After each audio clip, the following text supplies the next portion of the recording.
এটা কি সম্ভব মনে হচ্ছে? শোনেন, একটু সচেতন হন। এই জন্য বলছি, আল্লাহ পাক সেদিন সব বের করে দেবেন, একটাও আমাদের যেন ছুপিয়ে রাখবেন না। আপনি যদি রায় পরিমাণ কিছু করেছেন,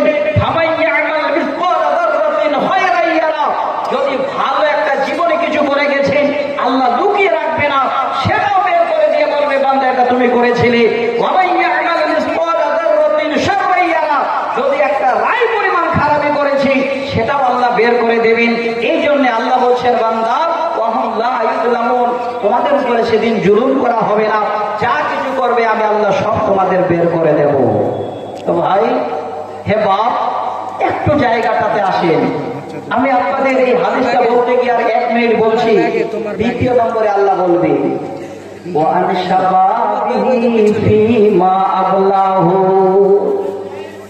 আল্লাহ বলবেন, বান্দারে আমি যে সব থেকে পৃথিবীর বুকে তোমাকে দামি সম্পদটা দিয়েছিলাম, সেই দামি সম্পদ আমরা হয়তো এখনো বুঝতে পারিনি। আমরা ভাবছি গাড়ি বাড়ি টাকা আমাদের দামি সম্পদ না।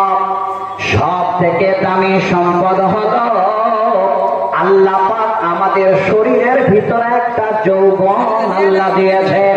এই যৌবন শক্তি হলো সব থেকে দামি। আল্লাহ বলবেন, বান্দা আমি তোমাদের কাছে জানতে চাই, বান্দা আমার সামনে বলো, এই যৌবন বাহার আমি আল্লাহ তোমাদের দিয়েছিলাম। এই যৌবন পাওয়ার পরে রাতকে রাত মনে করো রে, তোমরা যেন এই রকমের বাঘের মতো উড়িয়েছিলে রে বান্দা। এই যৌবনটা কোথায় কাটিয়েছ? এই যৌবনের হিসাব এবার আমার সামনে দাও। আপনারা ভাবছেন আল্লাহ খালি হিসাবে চাচ্ছে। আপনারা আমরা যে দাঁড় হয়ে আছি এটা ভুলে যাবেন না। হিসাব হচ্ছে, মানুষ রাহি করছে, সেদিন আল্লাহ হিসাব দেবেন, মানুষ পাগল করা হয়ে যাবে। কিন্তু এতটুকু জায়গা যে কোথাও গিয়ে আপনি দাঁড়াবেন, এই জায়গাটা থাকবে না। যতক্ষণ হিসাব না হচ্ছে, আপনি পাগলের মতো যেন সেখানে ছুটছেন, এক অপরের দিকে তাকার আপনার যেন হুঁশ আসছে না। কিন্তু ওই দিনটাতে আপনি রক্ষা পাবেন কি করে? এক দুটো হাদিস শোনাচ্ছি আপনাদের। হযরত উকবা বিন আমির রাদিয়াল্লাহু তাআলা আনহু তিনি বলছেন, নিশ্চয় সাদকা কবরের গরমিকে, কবরের আযাবকে আল্লাহ পাক রব্বুল আলামিন ঠান্ডা করে দেন। তাহলে একটা শব্দ পেলেন, এটা তো মাটির নিচের ব্যাপার। যারা এখানে বসে আছেন, এই শব্দটুকু মনে রাখেন। নবীজি বলছেন, সমস্ত মুমিনেরা যারা আল্লাহ রাব্বুল আলামিনের রাস্তায় এই বিশ্বাস রেখে দান করেছে, যারা সাদকা করেছে, নবী বলছেন কিয়ামতের দিনে যতক্ষণ পর্যন্ত তোমাদের হিসাব না হবে, তোমাদের পাশে ভাই বন্ধু নিজের বিবিও পরিচয় দেবে না, আপনার আপদ বিপদের সামনে কেউ দাঁড়াবে না। হে তিনি বাবা, হে ভাই আমার, সেদিন একটু আশ্রয় পাবার আপনাদের জন্য একটাই ব্যবস্থা আছে। নবী বলছেন, ইন্নামাল মুমিনুনা ইয়াস্তাদিল্লু ফি সাদাকাতিহি, ওই সমস্ত মুমিনেরা যারা আল্লাহকে বিশ্বাস রেখে জীবনে বেঁচে থাকতে সাদকা করেছে, আল্লাহর রাস্তায় দান করেছে, এই রকমের মাদ্রাসাকে অনুসরণ করে হাত বাড়িয়ে দিয়েছে, যতক্ষণ আপনার হিসাব না হচ্ছে এই সাদাকা, সেদিন আপনার কাছে গিয়ে ওই সূর্যের তাপের নিচে আপনার মাথার উপরে সুন্দর করে ছায়া হয়ে দাঁড়াবে। আপনার বাবা নয়, আপনার ভাই নয়, আপনার মানে স্ত্রী নয়, কেউ পরিচয় দেবে না। সেদিন মানুষ পাগল করা হয়ে যাবে। সেদিন এই সাদকা আপনার মাথার উপরে আর সূর্যের নিচে এসে আপনাকে ছায়া করবে, যতক্ষণ পর্যন্ত হিসাব না হচ্ছে। আমার বাপ, হে ভাই আমার, আপনারা জ্ঞানী মানুষ, আপনাদের বেশি বুঝাতে হবে না। যেহেতু টাইমটা আমার শর্ট, ওই হিসাবে আমি খুব তাড়াহুড়া করছি যে টাইমের মধ্যে আমাকে আপনাদের কাছ থেকে নিতে হবে। এবার আর একটা হাদিস শোনাচ্ছি, তাহলে কিয়ামতের দিনে একটু যদি আশ্রয় পাওয়া যায় হিসাব হওয়া পর্যন্ত, যতক্ষণ আল্লাহ হিসাব আমাদের না নিচ্ছেন, এই সাদকা আমাদের মাথার উপরে ছায়া হবে। এবার দুনিয়াতে কেউ যদি মনে করেন যে আল্লাহ একটু সুখের জিন্দেগি কাটাবো, শুনবেন ভালো করে, আল্লাহ এত টাকা ইনকাম করি, এই শরীরটার জন্য আল্লাহ বেঙ্গালোর ভেলুর গিয়ে, হায়দ্রাবাদে গিয়ে, আল্লাহ প্রতি সপ্তাহে প্রতি মাসে কলকাতায় গিয়ে আল্লাহ শরীরটার জন্য সব টাকা পয়সা বিলীন হয়ে গেল। রব্বুল আলামিন এখনো যেন আমার শরীরটা ঠিক মতো যেন হচ্ছে না। আমি আজকে একটা আপনাদের জীবনের শেষ চিকিৎসা বলে যাচ্ছি, এই চিকিৎসাটুকু যদি করতে পারেন, আল্লাহ আল্লাহর কসম করে বলছি, আপনাকে আর বেঙ্গালোর যেতে হবে না। পৃথিবীর সর্বশ্রেষ্ঠ যিনি 1 নম্বর ডাক্তার, যার থেকে বড় ডাক্তার পৃথিবীর বুকে নেই, তিনি কেমন ডাক্তার নিজেই কোরআনে বলছেন, হে আমার বান্দারা, যে বেমারগুলো তোমরা অনুভব করো, ওই বেমারটা আমিয়ে দিই, ওয়াহুয়া ইয়াশফি, আমার ওই বেমারটাকে আমি ভালো করি। তিনি ডাক্তারকে একটু বলা যাবে কে? মহান আল্লাহ। এবার আল্লাহ কোন রোগ ভালো করতে পারেন আর কোনটা পারেন না, সন্দেহ আছে? পৃথিবীর বুকে এমন কোন রোগ নেই যে আল্লাহ ভালো করতে পারেন না। আমি ছোট্ট একটা হাদিস পড়েছিলাম, মুসনাদে আহমদে এবং আবু দাউদেও হাদিসটা হাওয়ালাতে আছে, 3335 নম্বর হাদিস। এই হাদিসের শব্দটুকু আপনাদের বুঝাবার জন্য 2 মিনিট একটা ইতিহাস শোনাচ্ছি, ভালো করে শুনবেন। যারা নিজের শরীরটাকে অনুভব করছেন, আল্লাহ ডায়াবেটিসে, সুগারে আমার শরীরটাকে আল্লাহ সব খেয়ে নিয়েছে, আল্লাহ আমার ছেলে, আমার বাবা, আমার মা ক্যান্সার হয়ে গেছে, আল্লাহ আমি নিজে ক্যান্সারের রোগী। অনেকে আমরা জানি যে ক্যান্সারের চিকিৎসা হয় না।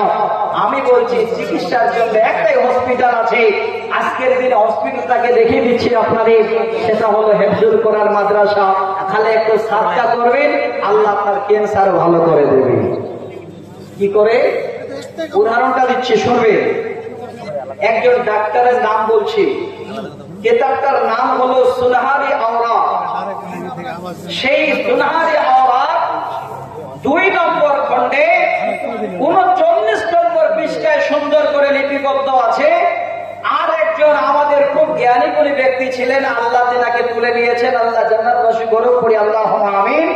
আব্দুর রব শামীম সাহেব, তেনার বাড়ি ছিল বীরভূমে। উনি একটা কিতাব লিখেছেন, কিতাবটার নাম হলো সৌন্দর্যের ইতিহাস। সেই কিতাবেও সুন্দর করে উনি উল্লেখ করেছেন। তো আমি যেই পৃথিবীর সবচেয়ে থেকে একদম শেষ চিকিৎসা, স্বয়ং যেটা আল্লাহ রাব্বুল আলামিন আমাদের এই চিকিৎসার জন্য আমাদের সমস্ত বেমারকে সেবা দিতে পারেন, আমি সেই চিকিৎসার কথাটা আপনাদের বলছি, শুনে নেবেন।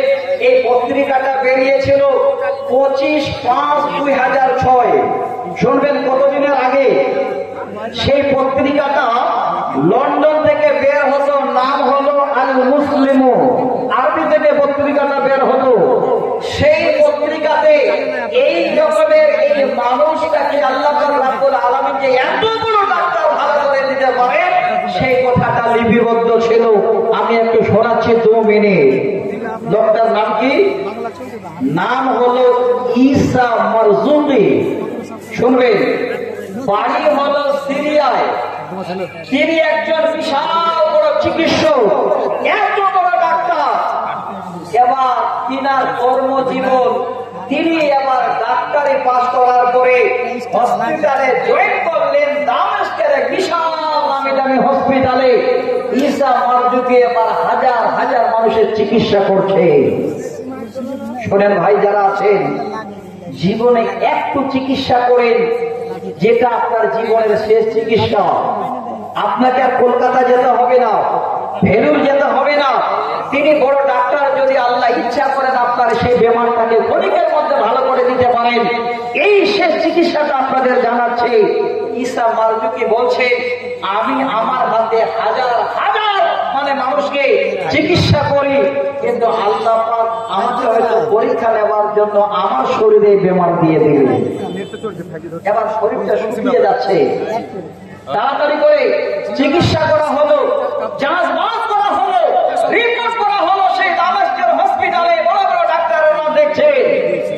রিপোর্ট আসলো ডাক্তার ঈসা মারজুকির ক্যান্সার হয়ে গেছে। তিনি একটা চিকিৎসক, তিনি নিজেই আমার ক্যান্সারের রোগী। আমি আপনাদের শোনাচ্ছি হাদিসের শব্দ।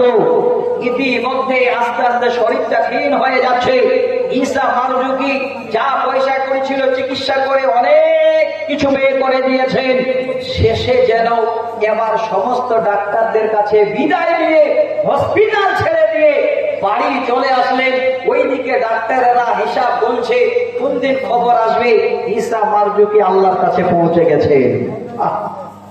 তিনি বলছে আমি এবার বাড়িতে আসার পরে আল্লাহকে ডাকি আর বসে বসে আল্লাহর কোরআন নবীর হাদিস যেন চর্চা করে।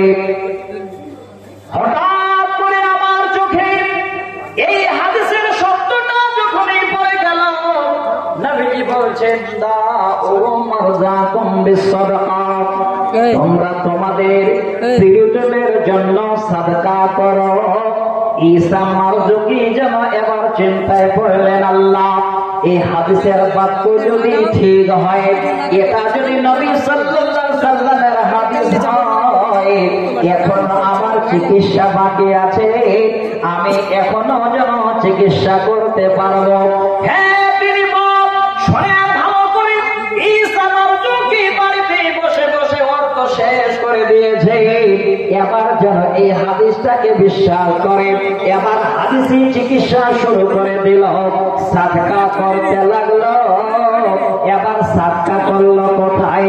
তার আশেপাশে এই রকমের পরিবার, তার স্বামী ছিল না, কয়েক ছেলে মেয়ে নিয়ে বসবাস করত, সংসার অচল। ঈসা মারজুকি এবার 35 বছর বয়সে এই তার দান সাদকা যেন দিন করতে থাকে। ধরেছিলেন পত্রিকায়, বিয়ে ঠিক হয়েছিল, মেয়েটাকে এবার মেয়ের তরফ থেকে বলছে তুমি তাড়াতাড়ি করে সে স্বামীর আর কোন আশা করো না, ক্যান্সারে আক্রান্ত। মেয়েটা জবাব দিয়েছিল আমি দেখতে চাই যে এই ক্যান্সারের চিকিৎসা আছে কিনা, এখন আমাকে তোমরা এদিক ওদিক বলিও না। পরবর্তীতে সাদকা করে আল্লাহ বলছেন হে আমার বান্দা, আমার উপরে তোমার এত বিশ্বাস, আমার নবীর হাদিসের উপরে এত ঈমান তোমার আছে, আমি আল্লাহ তো বলেছি আমি তোমাদের বেমার দিয়ে আমি শেফা দিই। আস্তে আস্তে আস্তে এই সাদকার বিনিময়ে ঈসা মারজুকির জন্য বেমার আল্লাহ আস্তে আস্তে ভালো করে দিলেন, শরীরটা আস্তে আস্তে ভালো হলো। পরবর্তীতে একদিন হঠাৎ করে আবার হসপিটালে গিয়ে হাজির। সব ডাক্তাররা দেখে বলছেন ভাই ঈসা মারজুকি, আমরা অপেক্ষা করছিলাম, দিন গুনছিলাম যে আপনি কখন আমাদের কাছ থেকে জীবনের মানে সমস্ত ভালোবাসা রেখে চলে যাবেন। আপনি আমাদের কাছে আবার হাজির হয়ে গেলেন, শরীর তো আপনার বেশ ভালো লাগছে, তো ভাই আপনি কোথায় চিকিৎসা করলেন যে আপনার এই শরীরটা এরকম সুন্দর হয়ে গেল? ঈসা মারজুকি বলছেন বন্ধু, আমি দুনিয়াতে কোনো চিকিৎসা করে নাই, জীবনের সেই চিকিৎসা করেছিলাম আল্লাহ নবীর হাদিস। আমি এই রকমের অভাবীদের সাদকা করতাম, দান করতাম, এটাই ছিল আমার চিকিৎসা। আমার আল্লাহ এই সাদকার বিনিময়ে আমার বেমারকে তিনি শেফা দিয়ে দিয়েছে। সবাই অবাক। তো বাপ আমার, আমি আপনাদের দুটো সাইড দিলাম, যদি একটু হাত বাড়িয়ে দেন সাদকা করে নেই হুজুর কোরআনে, আরো সে ছায়া পাওয়ার আগে আমাদের বিচার হবে, ত্রাহি করবে, সেদিন আল্লাহ রাব্বুল আলামিনের নবী বলছেন এই সাদকা মাথার উপরে ছায়া হয়ে দাঁড়াবে।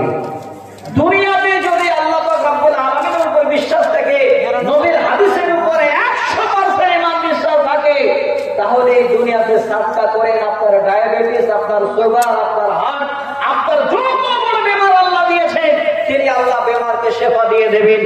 একটু জীবনে আল্লাহ রাব্বুল আলামিন চিকিৎসক, আমরা তিনার কাছে এই আশা নিয়ে এই হেফজুল কোরআনের জন্য একটু হাতটা বাড়াবো। কে কোথায় আছে? আজকে আমি আমার জীবনের শেষ চিকিৎসার জন্য হাত বাড়ালাম। 5,000, 10,000, 1,000, 2,000 এই রকমের কে দিতে পারবেন? একটু হাতটা বাড়ান তো ভাই। আমি আপনাদের জন্য মুসাফির, আপনাদের জন্য আমি একটু দোয়া করবো। কে আছেন ভাই? তাড়াতাড়ি করে। এটা নয় জানলো দিনে কমে যাবে না, দিনে দিলে আল্লাহ আপনার বেমারকে শেফা দেবেন, দিলে কিয়ামতের দিনে আপনি পরিত্রাণ পাবেন। এই রকমের আশা আকাঙ্ক্ষা নিয়ে একটু হাতটা বাড়ান, তাড়াতাড়ি করবেন। যাদের ইচ্ছা আছে হিফজুল কোরআন দেখছেন, কত ছোট ছিল আমার জীবনে।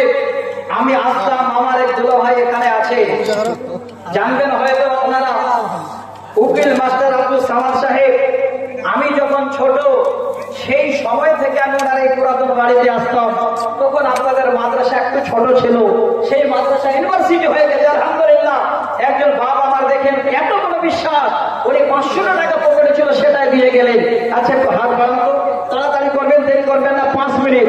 আমি 5 মিনিট আপনার আলহামদুলিল্লাহ। দেখেন নানা জান আমার 5000 টাকা দুই উদ্দেশ্য নিয়ে তোলার, যে আল্লাহ দুনিয়াতে তুমি আমার চিকিৎসা করবে, আল্লাহ আমার শরীরে, আল্লাহ কিয়ামতের দিনে এটা যেন সেদিন মাথার উপরে ছায়া হয়ে দাঁড়ায়। নানা জান আমার 5000 টাকা দিলে, আর দেবেন না? আচ্ছা আলহামদুলিল্লাহ। কোথায় বাড়ি? যাক, উনি 5000 টাকা দিলেন। আচ্ছা ভাইয়া কেউ আছেন? আল্লাহর ওয়াস্তে যে প্রতিষ্ঠানটা দেখতে পাচ্ছেন, আমরা সবাই মরে যাবো, কেউ থাকবো না। এই প্রতিষ্ঠান আমরা সঙ্গে যোগাযোগ রাখবে। সহি মুসলিমের হাদিস 1361 নম্বর হাদিস, আল্লাহ রাসূল বলছে, মানুষ যখন মারা যায়, দুনিয়াবি সমস্ত আমল বন্ধ হয়ে যায়। 3টি এমন আমল, যে আমল মরে যাওয়ার পরেও বন্ধ হয় না। 1 নাম্বার হলো সাদকায়ে জারিয়া। খালি একটু হাতটা বাড়িয়ে দেবে, আপনি মরে যাবেন, পচে যাবেন, চলে যাবেন, সব শেষ হয়ে যাবে, আপনার আত্মার কাছে এর বিনিময় আপনি পেতেই থাকবেন। ভাই একটু হাতটা বাড়া যাবে? কেউ আছেন? একটু 1000 করে, একটু তাড়াতাড়ি করবেন, আমার টাইম শেষ হয়ে গেছে। অনেক এখানে শেখ সাহেবরা আসছেন, ভালো লাগছে আলহামদুলিল্লাহ। ওনারা আপনাদের কিছু জ্ঞানমূলক কথা বলবেন, একটু তাড়াতাড়ি। ও আচ্ছা, হ্যাঁ ভাই, যদি আপনাদের সামনে আসতে অসুবিধা হয়, ওই যে সামনে পিছনে টেবিল লাগানো আছে, ওই টেবিলে আপনারা দিয়ে দেবেন। দাম তো আপনারাই যে, না দিলে তো কোনো মাদ্রাসা হয়? আচ্ছা আলহামদুলিল্লাহ। আন্ধারিয়া থেকে বড় আশা নিয়ে 200 টাকা দিয়েছেন। আচ্ছা 300 টাকা উনি পরে দেবেন, একটু লিখে দেবেন কমিটির লোক যারা আছে আলহামদুলিল্লাহ। আর পিছনে টেবিল লাগানো আছে, আপনারা সেখানেও দিতে পারেন। আমি 5 মিনিট একটু হাত বাড়ালাম, কমিটির তরফ থেকে একটু ইঙ্গিত ছিল মাওলানা, যাওয়ার টাইমে আপনি একটু বলবেন, যা মানুষের খুশি করে দেবেন সেটাই যেন আমরা সাদরে গ্রহণ করবো। তো ভাই আর কে আছেন? 1-2 জন আছে আল্লাহর ওয়াস্তে? তাহলে আমি আর লম্বা করছি না, একের পরে কালেমন আমার আসবেন। এখনই দিতে হবে তা নয়, তবে দেওয়াটা আমার মনে হয় ভালো হতো, পরে দিতে পারবেন এটা গ্যারান্টি নেই। যাক, আল্লাহ যেন আপনাদের মনের আশা আকাঙ্ক্ষা পূর্ণ করে দেন। আজকে এই পর্যন্ত আল্লাহ তুমি হিফজুল কোরআনকে কিয়ামতের পূর্ব পর্যন্ত আল্লাহ কবুল করে নাও, পড়ি আল্লাহুম্মা আমিন। আল্লাহ যারা আজকে 1000, 2000, 5000, 10,000 করে দান করেছেন এই হিফজুল কোরআনের জন্য, আল্লাহ তুমি এই মাদ্রাসার বদৌলতে সকলের বেমারকে আল্লাহ তুমি শেফা দাও, পড়ি আল্লাহুম্মা আমিন। আসসালামু আলাইকুম ওয়া রাহমাতুল্লাহি ওয়া বারাকাতুহু। ওয়ালাইকুম আসসালাম ওয়া রাহমাতুল্লাহি ওয়া বারাকাতুহু। জাযাকাল্লাহু খাইর। এতক্ষণ গুরুত্বপূর্ণ আলোচনা শুনছিলেন। আমার আল্লাহর কাছে দোয়া করি, উনি যা বললেন, আমরা যা শুনলাম, সবাইকে তার প্রতি আমল করার জন্য আল্লাহ তৌফিক দান করেন। আমিন।